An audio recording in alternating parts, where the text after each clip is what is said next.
So వీక్యూరియా wellness clinic అనేది ఎంతవరకు diabetic friendly? ఇందాక డయాబెటిస్ వాళ్ళు కూడా వస్తారు అని చెప్పారు కదా! సో ఎంత ఫ్రెండ్లీగా ఉంటది? వాళ్ళు కూడా But most చేయొచ్చా of our programmes? clients are diabetics. And oh! Nice. 90% of the clients here are pre-diabetics to diabetics with having the hormonal problems. హ్మ్. See, diabetes రావడానికి changes, the reasons is most common is stress and overeating, obesity.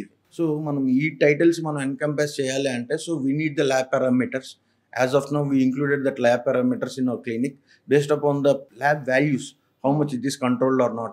దానికి తగ్గట్టుగా మనం diet plan అనేది modify చేస్తాం.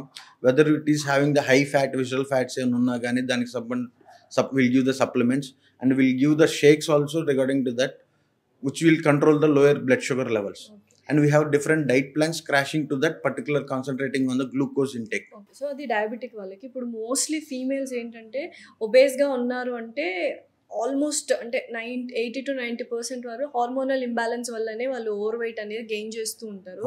అలాంటి hormonal imbalance ఉన్న వాళ్ళకి వెయిట్ లాస్ అనే ప్రోగ్రాము వీక్యూరియా ద్వారా ఎలా ఉంటది? హార్మోనల్ ఇంబ్యాలెన్సెస్ అనేది ఈ రోజుల్లో ఫ్రమ్ స్టార్టింగ్ ఆఫ్ 18 years నుంచి ప్రతి ఒక్కరికి వస్తుందండి.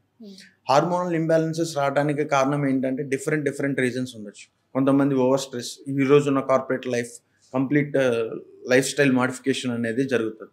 సో అలాంటి వాళ్ళకి ఏంటంటే will take it as a special case and will treat according to the tailor of the, ఒక సెట్ ఆఫ్ డాక్టర్స్ ఉంటారు మన దగ్గర. They will tailor the treatment according to their BMS కానీ, ఒక స్ట్రెస్ కానీ, బ్లోటింగ్స్ కానీ అట్లా ఏమైనా ఉంటే will take it differently according to that.